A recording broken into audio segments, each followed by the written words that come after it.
Após entregar ao Congresso um texto preliminar da PEC do estouro nessa semana, o vice-presidente eleito, Geraldo Alckmin, afirmou que o futuro governo trabalha em um novo modelo de âncora fiscal. Sobre a proposta e os riscos de rombo fiscal, a gente conversa agora com José Márcio Camargo, professor do Departamento de Economia da PUC-Rio e economista-chefe da Genial Investimentos. Professor, muito bem-vindo, muito bom dia, obrigada pela disponibilidade em conversar com a gente.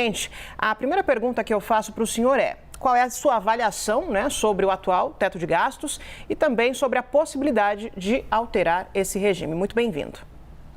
Muito obrigado. Bom dia, Bruna. Bom dia, Tiago. Prazer estar aqui com vocês. Muito obrigado pelo convite. Bom, eu acho o teto de gasto um instituto extremamente importante para você controlar gastos públicos no Brasil. O Brasil, quer dizer, tem tido uma história de gastos públicos bastante elevados. Nós gastamos mais, o governo brasileiro gasta aproximadamente 40% do PIB todos os anos. 40% do PIB é muita coisa, né? Quer dizer, isso está muito relacionado ao fato de que é extremamente difícil controlar gastos, né, na sociedade brasileira. O teto tem uma vantagem, tem duas vantagens, na verdade. A primeira vantagem do teto é o fato de que ele limita o gasto. A segunda vantagem do teto é que ele força a sociedade a fazer opções, a escolher prioridades. Então, se eu preciso de aumentar gasto com saúde, eu tenho que diminuir gasto com outra coisa.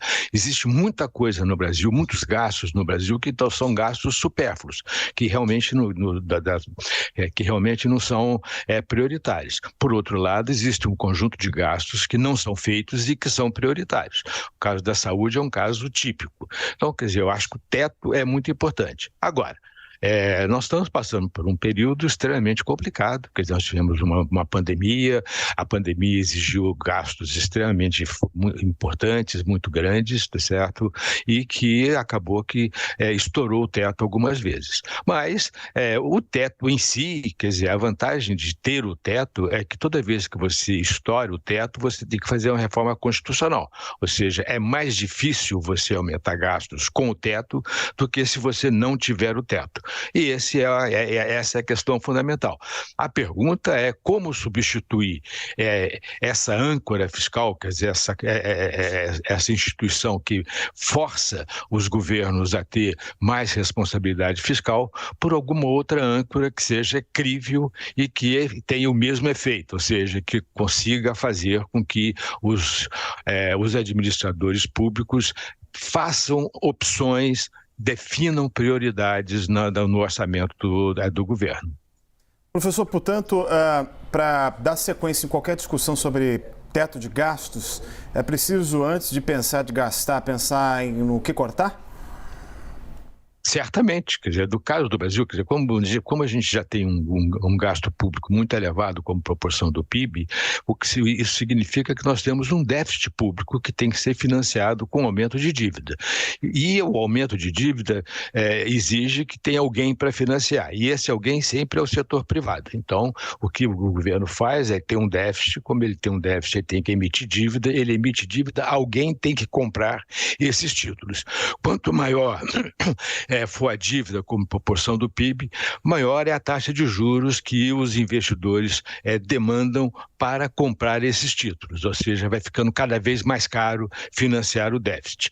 Isso significa que você acaba transferindo para o financiamento do déficit uma parte importante dos recursos que poderiam estar sendo usados para prioridades mais importantes, tá certo? Então, desse ponto de vista, quer dizer, existe muito espaço para cortar gastos na sociedade brasileira. Por exemplo, vou dar um exemplo bem concreto, né? Quer dizer, você tem aproximadamente 4% do PIB que você gasta no Brasil com incentivos fiscais para empresas, tá certo?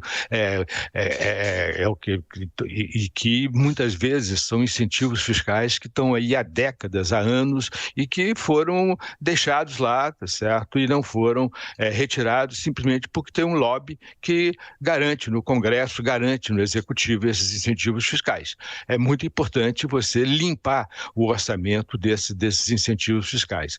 O Brasil tem uma tradição de colocar um programa em cima do outro, né? Quer dizer, você aprova um programa, esse programa está funcionando, aí você pensa num outro programa importante, você aprova esse programa sem discutir se o programa anterior foi efetivo, se não foi efetivo, sem fazer qualquer avaliação sobre a qualidade do que já está sendo aprovado.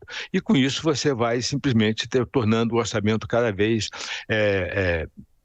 pior do ponto de vista de qualidade do gasto público. Então, quer dizer, eu acho que tem muito que você pode se fazer para melhorar a qualidade do gasto público. Agora, a gente está observando um certo nervosismo no mercado quando a gente fala dessa PEC do estouro, né, professor? Então, o senhor acredita que se o novo governo, o próximo governo, falar um pouco mais em cortar gastos, ao invés de só aumentar os recursos tirados aí do teto de gastos, talvez isso causaria menos estresse no mercado? Também queria fazer uma pergunta para o senhor, só emendando aqui, fiz essa pergunta mais cedo para o nosso analista Leandro Rezende, mas eu queria saber também da opinião do senhor. Qual é a grande diferença, né, entre romper esse teto de gastos agora no novo governo, uma vez que isso já aconteceu, inclusive, no governo Jair Bolsonaro? Por que isso estressa tanto o mercado nesse momento? Na verdade, todas as vezes que teve um rompimento do teto, o mercado tem algum estresse, né? Quer dizer, mas é importante chamar a atenção para o fato de que quando você foi, por exemplo, quando você furou o teto por causa da pandemia, você fez um programa de transferência de renda, o auxílio emergencial, que transferiu R$600 para 70 milhões de pessoas, você furou o teto do gasto, porque R$600 para 70 milhões de pessoas significou 10% do PIB.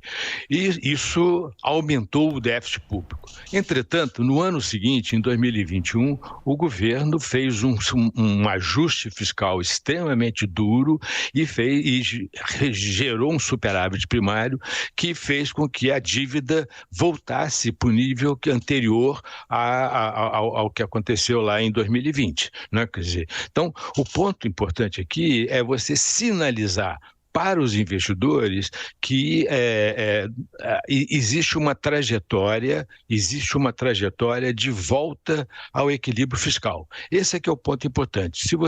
O que está acontecendo agora é uma situação que aconteceu todas as vezes que teve o furo do teto e que acalmou depois que ficou claro que a dívida era sustentável. O que eu quero dizer? Eu quero dizer o seguinte: hoje você tem uma situação em que o governo propôs no primeiro ano, antes de assumir, o governo eleito propôs um aumento nas despesas de 200 bilhões de reais, sem dizer de onde é que vinha o dinheiro, sem dizer o que ele vai fazer depois. Depois, se você aumenta o gasto em 200 bilhões de reais, são gastos permanentes, tá certo? Eles não vão voltar atrás.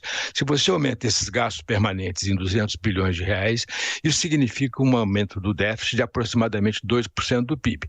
Se você colocar a trajetória da dívida, qual vai ser a trajetória da dívida com esse déficit e com os parâmetros razoáveis de crescimento da economia e etc., tá certo? Nós vamos ter que a dívida vai aumentar sistematicamente e no final do governo Lula, lá em 2026, vai estar em 100% do PIB. Não existe nenhum país emergente que conseguiu financiar a sua dívida com 100% do PIB, tá certo? Simplesmente porque os investidores começam a demandar taxas de juros cada vez mais elevadas para financiar esse déficit. Então, o que o que os investidores estão sinalizando para o governo eleito é que é muito importante, ao mesmo tempo em que você aumenta o gasto, se você acha que é muito importante aumentar o gasto, você tem as suas próprias prioridades, é muito importante você sinalizar para os investidores como que o governo vai diminuir despesas para evitar que a dívida atinja 100% do PIB, 120% do PIB, que continue crescendo. Porque se isso acontecer, se torna insustentável. O governo não consegue financiar a dívida como já aconteceu na economia brasileira em outros momentos.